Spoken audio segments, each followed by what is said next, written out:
अस्सलाम वालेकुम, welcome eight medics web point. Doctor Abdul is here. जैसा कि नोटिफिकेशन आप लोगों ने देखा होगा और काफ़ी ज़्यादा इस चीज़ ने कन्फ्यूजन पैदा की हुई है कि आईबीसीसी से डॉक्यूमेंट्स कैसे वेरीफाई करवाने हैं। पहले तो ये सिस्टम नहीं होता था, लेकिन अगर आप अप्लाई करना चाहते हैं नम्स के लिए, चाहे वो गवर्नमेंट हो या प्राइवेट हो, और इसी तरह आप अगर एमडी कैट की बेस पर एमबीबीएस या बीडीएस में एडमिशन लेना चाहते हैं, चाहे वो गवर्नमेंट हो या प्राइवेट, तो उसके लिए आईबीसीसी ने डॉक्यूमेंट्स आपके जो मैट्रिक और एफएससी के हैं, यानी कि जो रिज़ल्ट कार्ड है, वो वेरीफाई करवाना लाजमी करार दे दिया है। इसकी रीज़न यही बताई गई है कि पिछले सालों में कुछ बच्चे अपना फेक रिज़ल्ट के बेस पे एडमिशन स्कोर करने में कामयाब रहे हैं। तो आईबीसीसी ने अब एक क्यूआर कोड जो है वो स्कैनिंग का सिस्टम स्टार्ट किया है, जिसकी बेस पर सिर्फ जो ओरिजिनल डॉक्यूमेंट्स होंगे बच्चों के, उसी की बेस पर उन्हें एमबीबीएस या बीडीएस में एडमिशन मिल सकेगा।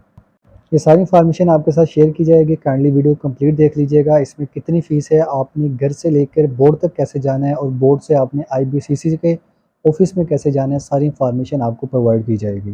स्टेप नंबर 1, जैसा कि आपको पता होगा, मैट्रिक का एक रिज़ल्ट कार्ड होता है जिसे आप डीएमसी कहते हैं, और इसके अलावा एक सनद भी जारी की जाती है जिसे हम सर्टिफिकेट कहते हैं।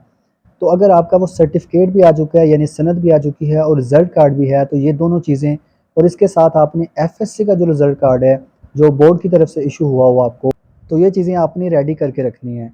अब एक्चुअली हर बोर्ड का डिफरेंट सिस्टम होता है। मैं आपको 22 मुल्तान का बता देता हूँ कि आपने क्या करना है। आपने अपने बोर्ड की वेबसाइट के ऊपर जाना है। अगर आपसे खुद हो सके ठीक है, नहीं तो आप किसी भी कंप्यूटर शॉप पे जा सकते हैं। आप उन्हें जाके कहेंगे तो वो आपको ये फ़ार्म निकाल देंगे। इस तरह का फ़ार्म आपको नज़र आएगा, जो कि अब्रॉड के लिए फ़ार्म होता है, यानी जो पहले बाहर के स्टूडेंट्स होते थे, जो फ़ॉरेनर होते थे, उनके लिए ये फ़ार्म लाज़मी था। लेकिन अब जो पाकिस्तानी स्टूडेंट्स हैं, उनके लिए भी इसे लाज़मी करार दे दिया गया है। तो आपने यहाँ पर अपना रोल नंबर और जो रजिस्ट्रेशन नंबर है वो यहाँ पे पुट करेंगे। आपने इस तरह के फॉर्म्स जो हैं वो डाउनलोड कर लेने हैं। अभी मैं यहाँ पे आपको शो नहीं करवा सकता, लेकिन आप जब किसी भी कंप्यूटर शॉप पे जाएँगे तो आपको निकाल के दे देंगे। अगर आप अपने सिटी से नहीं निकलवा सकते तो आपका जो बोर्ड है, क्योंकि आपको वहाँ तो जाना लाज़मी पड़ेगा, आप वहाँ पे जाएँ। वहाँ पे बाहर कंप्यूटर शॉप्स वाले बैठे होते हैं, आप उनको जाके कहेंगे, तो उनका रोज़ का काम होता है वो आपको फॉर्म निकाल कर दे देंगे। स्टेप नंबर 2, जो आपका रिज़ल्ट कार्ड है, आपने ऐसा करना है कि मैट्रिक और जो एफएससी है इसकी 3 कापीज़ करवा लेनी है। इन कापीज़ को आपने इस फॉर्म के साथ अटैच करना है जो कि आपने कंप्यूटर शॉप से निकलवाया है, और आपने अपनी 6 पासपोर्ट साइज़ पिक्चर्स जो हैं वो भी इसके साथ अटैच कर लेने हैं। जो चालान था वो आपको ऑलरेडी मिल चुका होगा, वो कंप्यूटर शॉप वाला आपको प्रोवाइड कर देगा, क्योंकि जब आप फॉर्म प्रिंट करवाते हैं तो उसके साथ ही वो चालान भी मिलता है।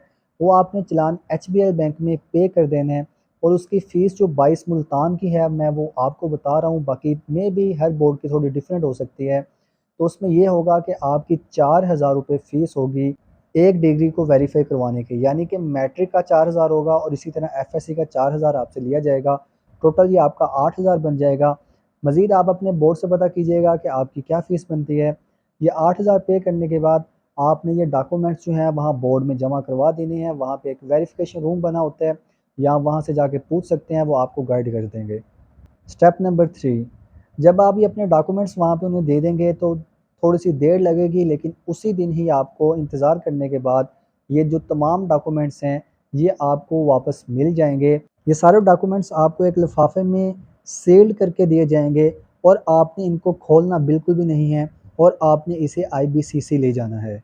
स्टेप नंबर 4, जो कि बहुत ही इम्पोर्टेंट है, आईबीसीसी में आपने अब जाना है, जो कि उसके 5 रीजनल ऑफिसेज़ हैं। जो आपसे पॉसिबल हो आप वहाँ पे चले जाएँ। इसमें अगर पंजाब की बात करूँ तो लाहौर और बहावलपुर में ये मौजूद हैं, और इसी तरह सिंध में ये कराची में, बलूचिस्तान में कोयटा, और केपीके में पेशावर में मौजूद है। आपने क्या करना है कि ऑफ़िस में चले जाना है, अपने ये जो डॉक्यूमेंट्स हैं जो कि आपको एक लिफ़ाफ़े में मिले थे, आप वहाँ पर जाएँगे, उन्हें जमा करवाएँगे उनके काउंटर पर, और वहाँ जमा करवाने के साथ-साथ आपने फ़ीस भी देनी है, जो कि इसकी फ़ीस है 1200 एक डॉक्यूमेंट की, 1 डिग्री की, यानी कि आपका टोटल 2400 बनेगा, 1200 मैट्रिक का और 1200 एफएससी का। ये जमा करवाने के बाद आपको जो है डॉक्यूमेंट्स उसी दिन ही रिसीव हो जाएँगे, आपको कुछ वेट करना पड़ेगा, और ये डॉक्यूमेंट्स अटेस्टेड होकर आपके हाथ में आ जाएँगे।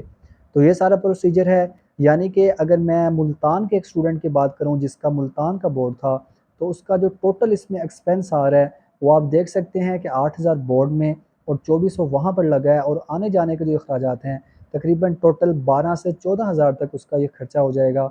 और बाकी जो बोर्ड के स्टूडेंट्स हैं वो अपनी इंफॉर्मेशन बोर्ड से ले सकते हैं।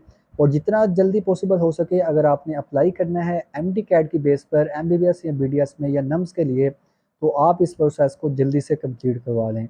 अगर आपको कोई भी बात समझ नहीं लगी तो आप कमेंट्स में पूछ सकते हैं। दुआओं में याद रखिएगा। फ़ी अमानिल्लाह।